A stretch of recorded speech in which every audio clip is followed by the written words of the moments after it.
Hello, my name's Tony Farah, and I'm here to speak about my shop, my business, my craft, and some of the pieces I built. Matter of fact, I'm standing next to this walnut console table, which recently won the Green Award at the Long Island Fair at the Bethpage Village Restoration. I'm very proud of that achievement, the award, and the people who gave it to me. It's something I've been striving for years. I kind of like a wood hound. I see a tree. If someone has cut it down, I feel we can do something with that tree and make it useful and recycle it, salvage it somehow. And kind of my objective in some of the pieces of wood and furniture I build. Okay, it's not my mainstream work, but it's what I love to do. It's my art furniture or gallery furniture. So this is a walnut tree that was probably felled in the early 1990s for a subdevelopment out in Kings Park. I was aware of it through a builder friend of mine who knew the surveyor who took the trees down. They were going to go to a landfill.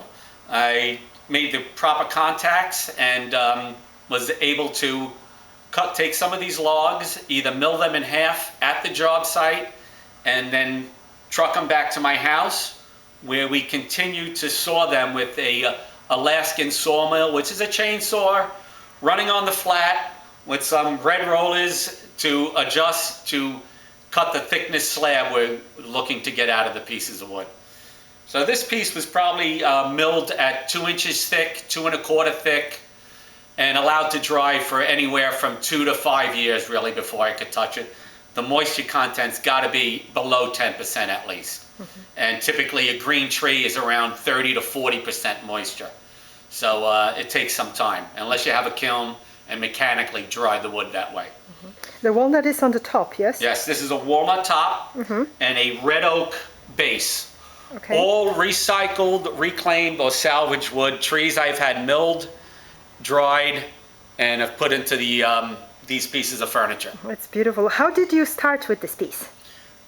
Again, we started with a 2 1/4 inch thick slab, stick it with all the other pieces of wood. We got many pieces of wood out of this, and 1 inch space between every board, stacked up, inside to dry, in a garage typically, and then you like to get them into a heated building after a year or so to really help bring the moisture down. Okay, great. Did you have like a design stage for it? Yes. Well, you know, after I've dried these slabs, and I have many various slabs, I like to page through them basically, take them out, look at them and say, gee, what am I going to do with this? Well, this particular slab, believe it or not, in the rough, while it was still a rough piece of wood, I used to keep it outside by my barbecue as my work table. So it would sit on a pedestal here and a pedestal there. In the rough, it was turning gray and twisted and had no appeal to it whatsoever, although I knew what was inside, being walnut crotch.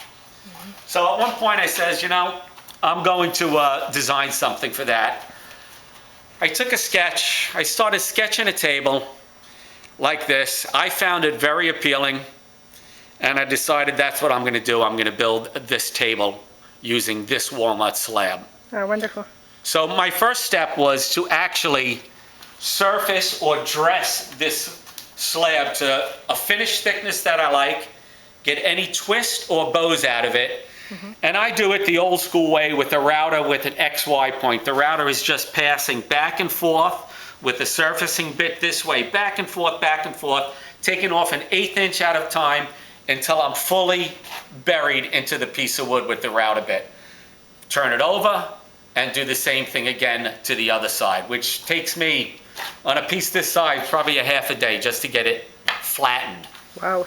No sanding yet. Then you got to take all your mill marks out that the router leaves and everything from there. But anyway, that's a sanding process through pretty much mechanical means, hand sanders and stuff. In the meantime, while you're doing that, you're also templating your legs. So I find a pleasing curve that I like. I cut it into a piece of plywood, and I use it as a tracing pattern for all 4 legs that I've done here. I think great. Okay, so and this is much longer than the current leg. Yeah, well, I always build longer so I could scribe it to the floor to get a flush cut here and my finished height of the table then from there. It's got to project through. These tenons come right through. They're wedged. tenons. So, you know, I always keep everything a little longer till I'm ready to, you know, build the piece, final height, do final cuts. Same with the stretcher rails that are down at the bottom here. Those were also built longer, as you can see, because the tenon's got to come through, and you need layout marks on these for where your legs are falling. So it's plus tracing through my shaper, which is something we'll get into the next time we do this, how I trace these and bring them to a machine to get them really pleasing without too many kinks in them. And you have these beautiful finishing touches of the joints. They're just really so clever. Thank you. Well, that was a last minute thing. I had this whole table kind of semi together, no glue or anything, but you know, sitting together like this, able to knock apart, and I needed stretchers for these two rails here. And seeing how organic the top was, I decided to use just some branches from an oak tree and tie them in as my stretcher rails, which I've gotten a lot of support and interest about on those. Oh, so I'm happy I did that. It really does look nice. It's a nice touch. Great idea. Tony, you also work with cabinet making, yes? Right. You have a piece here. Could you quickly talk about it? Sure. This little vanity, which gets a vessel sink. In other words, I know we have some woodwork on here now. I'm just going to pass this off to the side.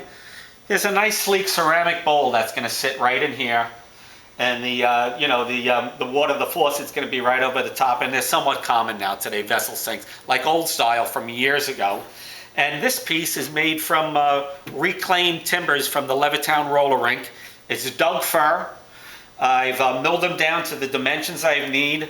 I've stylized it a little bit with some staining and a little more distressing, but it's a very rugged piece of work. I actually wire wheel the wood too, so I get more action in the grain, more depth in that grain figure. And I've done this for a client of mine. It's some of my standard work to do vanities, wall units, bars, assorted interior woodworking like that. And the libraries, I've seen library pictures. type stuff. That's wonderful. Yeah. Railings are another specialty of mine, and that's why we had this piece sitting on here so we could show that. Yeah. And look at the curves here. Yep, Just that's great. a descending volute. The finer part of rail making. And this is more into the art world of a turned bowl from spalted maple. It's in the rough, it's not finished yet, but it's ready to be finished. When we could find the time to play with this piece, we will, you know. It's beautifully spalted. Oh, great. So that's what's happening here. Okay.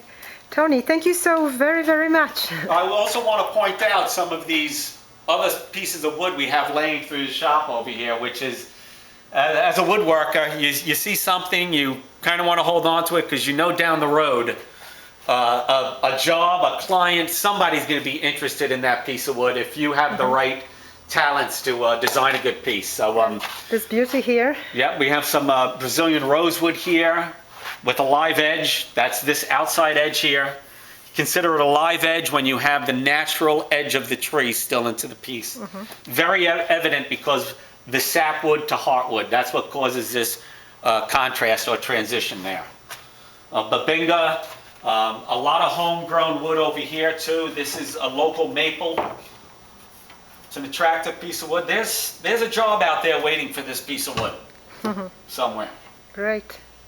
Okay, and back towards, if we pan right over here, we have another exotic piece of wood from over in Europe somewhere. It's Carpathian elm. And it's been waiting for a few years now to be commissioned by somebody for a beautiful low table or desk or whatever. It's just really fantastic. Okay, so there we go. Okay. Tony, thank you so very, very much. I'm so happy to have you in my world. I wish we could do this every day. Yes, and congratulations on your award. Thank you very much. Okay. Thank you.